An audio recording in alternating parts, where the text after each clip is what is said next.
Olá, meus queridos espectadores do Quantum Electronline. Este é um vídeo bastante curto mostrando a realização de um algoritmo em Python para gerar o fractal de Mandelbrot. No centro estão representados os comandos Python em forma de estrutura de dados e à direita o que está sendo feito matematicamente. Primeiro importamos as bibliotecas. Aqui utilizarei Matplotlib e NumPy. Começando enfim com o algoritmo, podemos dividir o plano dos números complexos em reais e imaginários. Como este é um algoritmo numérico, precisamos dividir os eixos em um certo número de discretizações do plano complexo, ou seja, um número finito de pontos no eixo real x, nx, e um número finito de pontos no eixo imaginário y, nz. Tô brincando, ny. Observe que o número de subdivisões do plano corresponde ao número de pixels da imagem final. Portanto, começando com nx igual a 200 e ny igual a 200, teremos uma imagem final de 200 por 200 pixels. Então temos, no caso, 200 vezes 200 pixels, ou seja, 40.000 pixels totais. Para gerar o plano, começarei gerando os eixos individualmente, o que é opcional.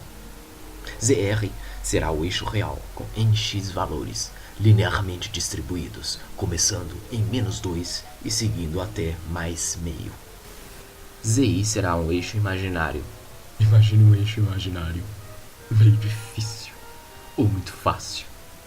Mas ele terá ny valores de -1,5 a 1,5. Essa é a região onde o fractal de Mandelbrot se encontra. Por isso podemos ignorar valores além desses limites.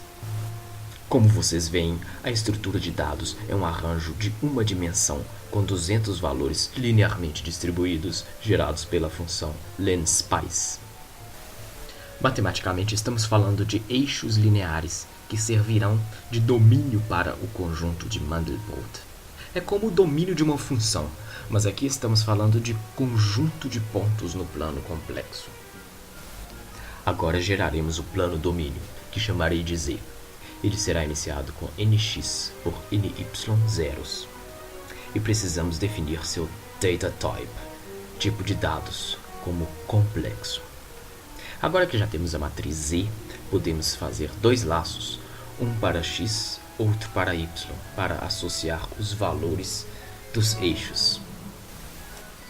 Faço aqui dois laços for, um com índice variável k e outro com índice variável kk, para ficar engraçado, que varrerão a matriz Z associando os valores dos eixos.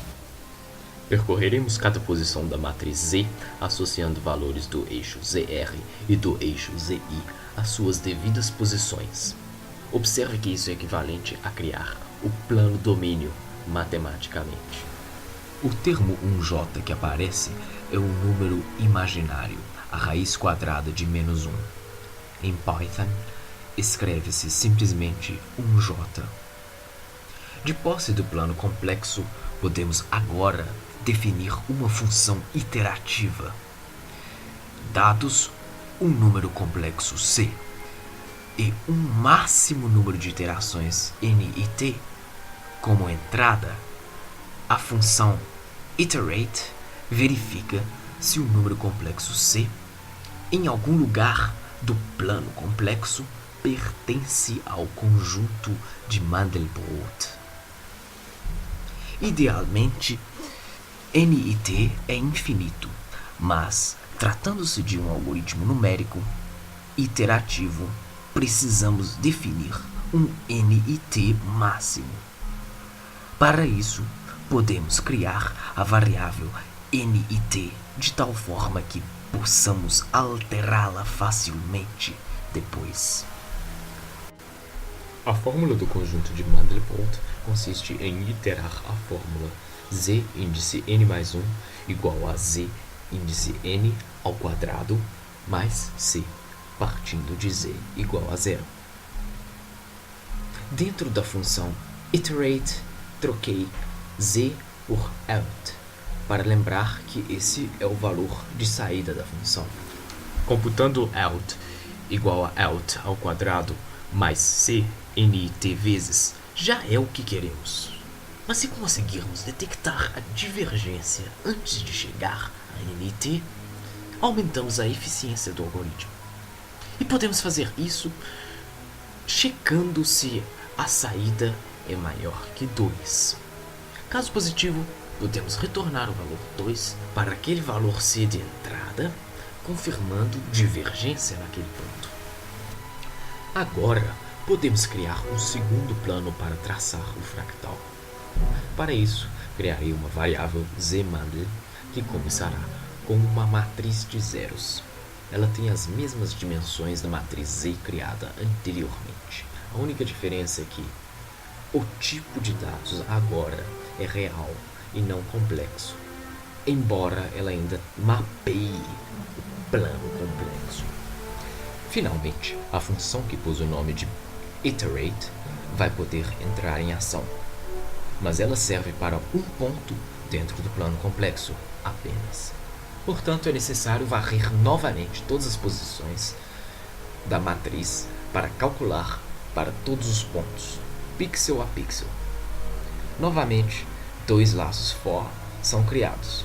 Cada ponto da matriz Z será calculado e a saída salva na posição correspondente da matriz zMandel. Observe que a função de iteração não retorna apenas um valor binário, isto é, se o ponto está ou não no conjunto. Se o ponto está no conjunto, ela retorna o valor final da saída depois das iterações. Assim, o conjunto aparecerá internamente colorido. Esse último if só serve para definir a cor externa. Muitos algoritmos o fazem externamente colorido, fazendo o número de iterações até a divergência como valor de saída, onde a função não converge. Você pode tentar implementar essa versão em casa. Veja que todos os pixels com valor originalmente maior que 2 estão sendo zerados. A função que iremos utilizar para traçar a imagem mapeará cada valor numérico em uma posição de um vetor de cores. Ou seja, converterá cada número diferente em uma cor diferente. Então vale lembrar que cada posição da matriz zMandel corresponde a um pixel da imagem. O valor numérico é resultado das iterações. Valores estritamente entre 0 e 2 correspondem à convergência. E valores maiores que 2, que no último if foram zerados, ou seja, agora são 0, correspondem à divergência. Finalmente, podemos traçar a matriz zMandel como uma imagem. Para isso, usamos a função mshow da biblioteca matplotlib. Utilizaremos aqui a versão transposta da matriz, para que o eixo real seja o horizontal. Podemos então rodar o programa e, antes disso, salvar. Tu podes dar o nome que quiseres ao arquivo. Eu, por exemplo, vou nomeá-lo Pão de Amêndoa.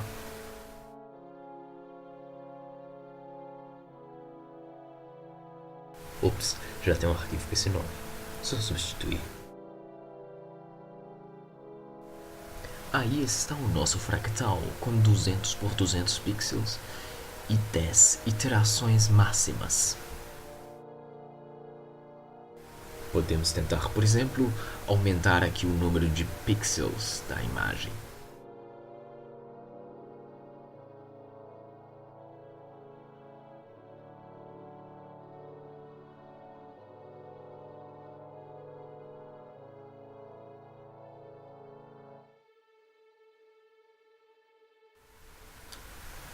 Observe que, contudo, ainda não há muito detalhe nas bordas.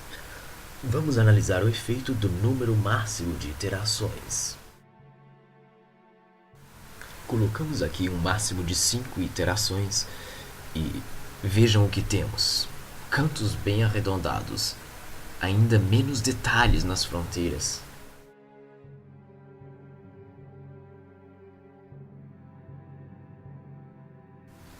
Agora aumentamos NIT para 50.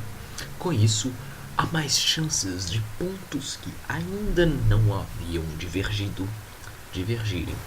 Portanto, podemos ver mais detalhes onde antes era região de convergência.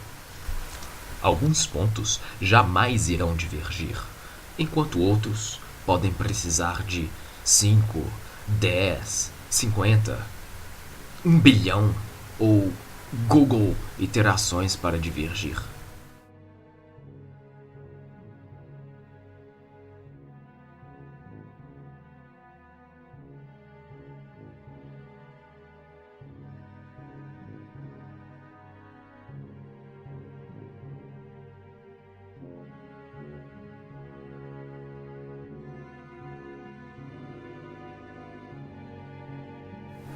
Agora podemos reescrever os limites do plano complexo que formam a matriz, para que consigamos facilmente dar um zoom em certas regiões do fractal.